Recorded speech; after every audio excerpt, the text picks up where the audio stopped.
Hi everyone. In this video, I'm going to be going through a pure problem from step 3. And in the next video, because this is the first of a two-part series, I'm going to be going through an applied problem from step 2, just to cover all bases. So I think this problem is quite interesting because firstly, it's quite typical of step problems, in the sense that I think by watching this video and kind of understanding how I go about this solution, I think you should get quite a good flavour of the sort of underlying philosophy behind all step problems. And the second thing is that I took STEP in 2022, so this was a question that I actually attempted in the final exam. So I think what I'm going to try and give you in this video is not a super detailed, rigorous solution, because I think you can just find those online. But I want to instead try and show you how you actually go about thinking about step problems and what the sort of the kind of tricks you should be trying in the final exam. Because I think that the solutions they tend to give online, sometimes they help if you're a bit stuck, but often they're quite polished and you might think, you know, how could anyone come up with something like that? So what I'm hoping to do in this is to more make my thought process clear rather than worrying too much about specific solutions and calculations. Okay, so before I let you try the problem yourself, I just want to give a bit of general advice about STEP. And the first thing I'd say is, when it comes to preparation, there's only one way to prepare for STEP. And that's just to do STEP problems. What I did myself was the earlier years, kind of in the early 2000s up to 2010, I just did the problems free. So, you know, during my further maths lessons when I was supposed to be doing the work set, I would often just do STEP problems, kind of open book, and I wouldn't worry too much about time, just to sort of get a flavour of how the problems work. And by the way, the earlier 2000s, those sorts of years, they tend to be easier, so I wouldn't really take those problems too seriously. But then what I would do is 2010 up to, like, say 2020, that's when I would do those sort of, well, I mean, not so much 2010 to 2015, but more like the later years, I would do those timed and under exam conditions. And actually, I got my school to give me a mock where I sort of sat in an exam hall and did like a 3-hour, I think I did the 2021 paper under exam conditions. So that's what you want to be doing, really, is that the only way to prepare is just to do loads of past papers. That said, there are some things on the kind of STEP syllabus that aren't on some A-level and IB syllabuses, so you might want to look at that, and that's something maybe you should spend maybe a few hours thinking about before you start doing STEP problems.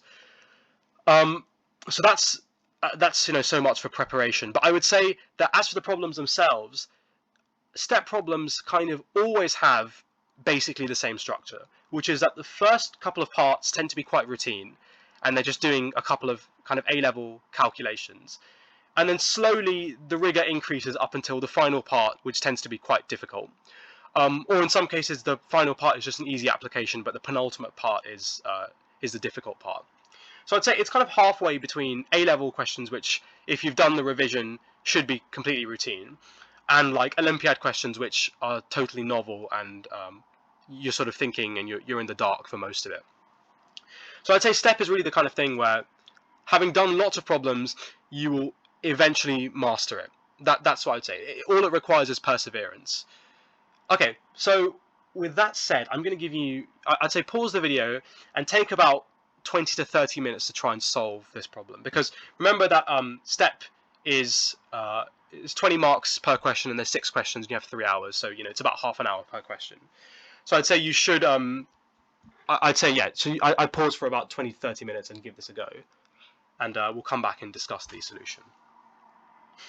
Okay, so I'm assuming that you've now paused the video and you've had a go at this, and we're now going to talk about how you might go about this. Okay, so this is an integral question, and I was a big fan of integral questions because I don't know, I just quite enjoyed integration at A-level and at STEP. So let's do the first part. So the first part is absolutely straightforward. It's just basically an A-level standard integral. So this kind of thing you would just do by writing this as, you can write this as 1 plus e to the x over 1 plus e to the x minus e to the x over 1 plus e to the x. So this is a trick you should have seen at school. And then this turns into just 1 minus e to the x over 1 plus e to the x. And as for the first term, well, that's just going to be x. And then this, well, you should sort of spot this as a kind of reverse chain rule, because this will just be ln of 1 plus e to the x, because when you differentiate the chain, you're going to get the e to the x at the top. And that's from a to minus a. And then now you just apply the limits. So the first term will be a minus ln of 1 plus e to the a, and the second term is minus a minus ln of 1 plus e to the minus a. And then once you tidy this up, this should give you 2a minus ln of 1 plus e to the a over 1 plus e to the minus a, sorry. And now remember, you're expecting an answer of a. So because they've actually told you the answer, it's quite helpful because now you know how you're going to simplify this. So really, you're aiming to show that this is going to be a, so that you get 2a minus a. And well, so to do that, you kind of work backwards. So you think, okay, I need to get an e to the a inside here. So I would just do basically a clever factorization. So I write this as 1 plus e to the minus a, and then over 1 plus e to the minus a, and then that cancels. So you just get 2a minus a, which is a. Okay, so that's the first part. As you can see, it wasn't too difficult. It was all just a routine calculation. So if I now, I'm going to delete this just to create some space. Okay, so for part 2, this is quite interesting, and I think it raises an interesting point of discussion. So explain why if g is a continuous function and the integral from 0 to a of g of x dx equals 0 for all a greater than or equal to 0, then g of x is identically equal to 0 for all x greater than or equal to 0. So this is the kind of thing where you, at the level you're at, kind of as a strong A-level candidate, you won't have enough rigor, you won't know enough analysis in particular to be able to actually give a detailed justification for this. So remember that it's just an explain why, and it's also a part 2 of a step question. So they don't care too much if you don't give us like very rigorous argument. But I would say you don't want to just write words. You want to, whenever it says explain, you want to be doing some kind of maths, because otherwise, I don't think you're going to get the marks.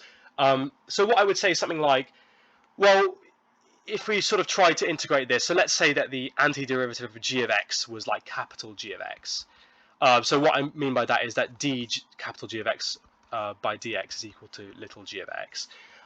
Then basically integrating this, that will give you g of a minus g of 0, and that's equal to 0. So basically you're told that g of a equals 0 for all a greater than or equal to 0, and that basically is the same as saying that g of x, no, sorry, so I made a mistake. So I'm saying that g of a is a constant, so it's g of 0. So that means, yeah, the function capital G of x is, say, some constant c, and so if you differentiate, you now get that little g of x equals 0 for all x greater than or equal to 0. So really, we didn't like you could give a messy argument about fundamental theorem of calculus and so on, but you probably haven't seen that at this stage. So I think this is more like the kind of approach you want to take. Okay, so let me delete this. So the next part, we're asked basically to, so you're given a continuous function f, and you're told that it's greater than or equal to 0 for all x, and you want to show that this result is true if and only if you're given some condition, right? So the first thing I would say is that the if and only if, you do want to be conscious of that. What I do think is that in a lot of algebra and calculus problems at STEP, you can kind of ignore the if and only if, as long as you just show that that the kind of like the algebra works in both directions. So you'll see what I mean in a second. And by the way, if you don't know what if and only if means, it means that we're saying that if this holds, then that implies that this holds, but also the converse is true. So if this holds, then that implies that this holds. So that's the kind of if, and then also the only if part. So in some cases, in kind of higher level maths, you might need to do a separate proof in both directions. But as you'll see in a second, I don't think you really have to worry about that in this case. So I'd say the first thing to think about is that there's an f of x here, and there's an f of minus x in the condition that you have to show. So either there's going to be some sort of substitution, or there's going to be some idea of symmetry involved. My first thought also is that, like, if we have an integral from minus a to a, well, in the previous part, because remember, you always want to be thinking about the previous part, we're an integral from 0 to a.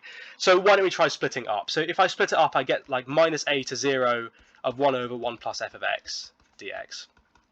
And then plus the integral from 0 to a of 1 over 1 plus f of x dx. And this is equal to a. Okay, what can I do? I need to kind of introduce a minus x somehow. So you might for this integral make a substitution x to minus x. But I think there's actually an even clearer way of doing that. You can just argue by symmetry that this has got to be the same as the integral from 0 to a of 1 over 1 plus f of minus x, because then if you put in any value of x between 0 and a, say a over 2, then that gives you 1 plus f of minus a over 2, which is the same as putting minus a over 2 in this top integral here. Okay, and then now we can just put the integrals together like this.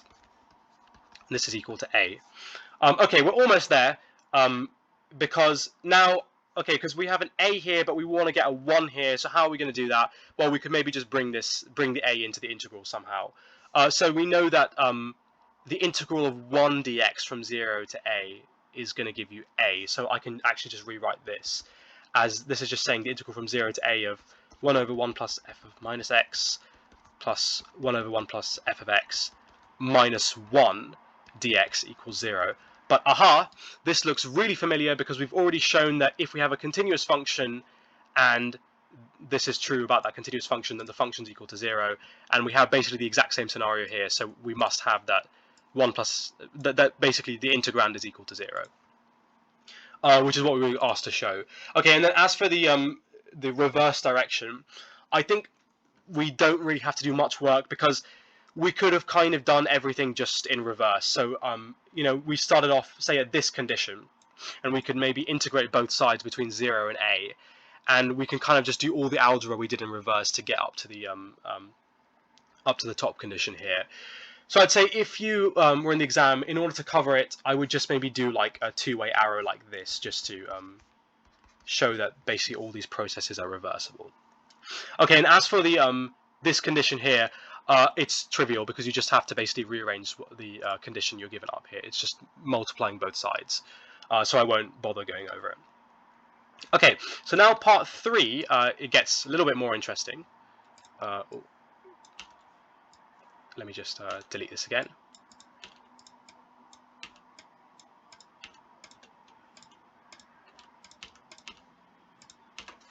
Okay, so you have f being a continuous function, and it's greater than or equal to 0, and f of x, f of minus x. So as soon as you read this, you're like, okay, we're basically thinking about the same kind of function as in the previous part. And all the stuff we showed is true about f from part 2. Okay, then we also have this continuous function h that has this property. And what I would say is that, as soon as you see h of x equals h of minus x, and also the fact that this is from minus a to a, you know that instantly there's going to be some kind of symmetry involved, right? So you should just bear that in mind. Okay, so we want to basically manipulate this integral. So my first thought is, in the previous part, we had to split it up between minus a to 0 and 0 to a. And so why don't we try the same sort of thing? So we have minus a to 0 of h of x over 1 plus f of x dx plus the integral from 0 to a of h of x 1 plus f of x dx. But now I want to try basically just exactly the same trick as the previous part, which was to make the substitution from x to minus x. So this goes from 0 to a, and it would be h of minus x, but remember h of minus x is equal to h of x, so I'm just going to keep this as h of x, and then 1 plus f of minus x. And then I'm just going to bring in this second integral here, plus h of x over 1 plus f of x. But, oh wait, this looks shockingly similar to the previous part. We know that that f of x times f of minus x equals 1, so we have that this condition is true, that 1 over 1 plus f of x plus 1 over 1 plus f of minus x minus 1 equals 0. So we know that actually this is 0, the integral from 0 to a of h of x times 1 if you just factor out h of x, which is what we were asked to show here. Okay, and now the last part is actually, I don't think, too difficult, because if you had, say, not done this question, if you've not done the previous parts and you just saw the last part, you would think, oh my god, that's a horrible integral. But actually, you should be thinking now that this is not going to be that bad. Because firstly, okay, as for a, we just know a is going to be pi by 2, because we have the same kind of minus a to a structure. But maybe we want to tidy this up a little bit so that it looks like this expression here. Because we know definitely, like, we have to use the previous part to do this integral. So if I just, again, delete this. So maybe I want to try and, because I know the cosh is going to involve an e to the x. So maybe I can multiply the numerator and denominator by e to the x and see what happens. So that's the integral from minus pi by 2 to pi by 2 of cos of x over, now remember cosh is a half times e to the x plus e to the minus x, so it's a half times e to the x, because I'm timing top and bottom by e to the x. So then now that gives me, I'm going to take out the half as a 2, I'm going to take out the integral, and this is going to be, well, the e to the minus x times e to the x is 1, and it's 1 plus e to the 2x basically. And aha, this looks exactly like the previous part. So before we apply the result, you are going to have to justify in the exam that indeed e to the 2x is an appropriate choice of f of x, and cos x is an appropriate choice of h of x. So let's just go through that quickly. So firstly, cos is continuous as h is, and also cos of minus x is equal to cos of x. Cos is an even function. So indeed, cos is a suitable choice of h of x. And then also, as for f, okay, well, firstly, f is continuous, yes, and also it's always non-negative, because e to the 2x is always non-negative. And then also, e to the 2x times e to the minus 2x equals 1, i.e. f of x times f of minus x equals 1. So that's also good. And then, also, if you like, you can check that this integral condition is satisfied. But I don't think you need to do that, because that's already taken care of by the if and only if. Okay, so then now we can just apply the result. So we know that this is the 2 times the integral from 0 to pi by 2 of cos of x dx, and then that's just a standard integral that you can evaluate on your own. Okay, so that's all I wanted to talk about in this video. So I hope you found that useful. And in the next video, we're going to do a applied question from step 2. So thanks for watching.